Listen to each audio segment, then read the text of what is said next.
Isaac Clarke is finally back to face the Necromorph threat along with John Carver if you fancy playing the game with a friend. And in the run up to launch, some people have been fretting that the game's more John Woo than John Carpenter when it comes to action versus scares. Well, the game has shifted focus slightly to more action, but it still has its moments when it comes to placing you in peril and giving you sweaty palms. This time the action begins on a moon base as soldiers, including the aforementioned Mr. Carver, attempt to enlist your help to stop unitologists placing markers all over the place and turning everyone into necromorphs. And straight away you're plunged into a gunfight with humans as you run through Blade Runner-esque city streets. Fans of the series may be worried here, but thankfully you're soon back in familiar territory. That is, floating and walking through abandoned ships in space, with things jumping out at you just begging to have their limbs shot off and to be stamped on with extreme prejudice.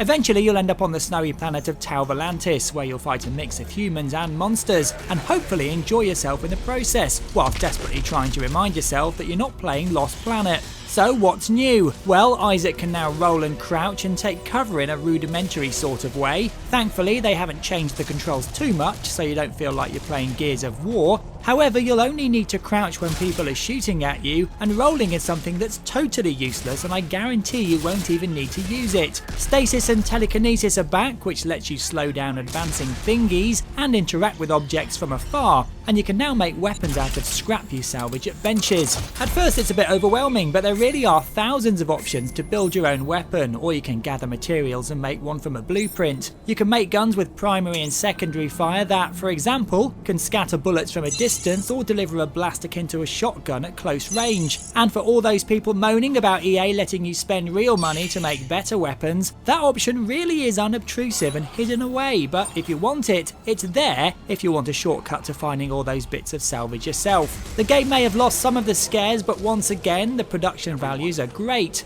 Acting is convincing, there are some fantastic set pieces, and the music does a great job of punctuating events. This game's also great bang for your buck. Not only does the campaign have 20 chapters and go into double figures when it comes to hours, but also has tons of replayability thanks to a complete co-op campaign to play through, which plays with extra themes of madness, with an inventory that crosses over both single and multiplayer campaigns, meaning you can go back and play previous chapters with a friend and feel like you're still earning stuff for your troubles. Dead Space 3 may disappoint some hardcore fans that are only there for the scares, but should gain a few more in the fact that ultimately there's actually more game this time around. It gets a butt-stomping 8 out of 10. You've been watching a review from Games Weasel. If you want to get the show each week, which includes video game reviews, news, previews, competitions and special features, then head over to GamesWeasel.com for our video podcast, Games Weasel TV. GamesWeasel.com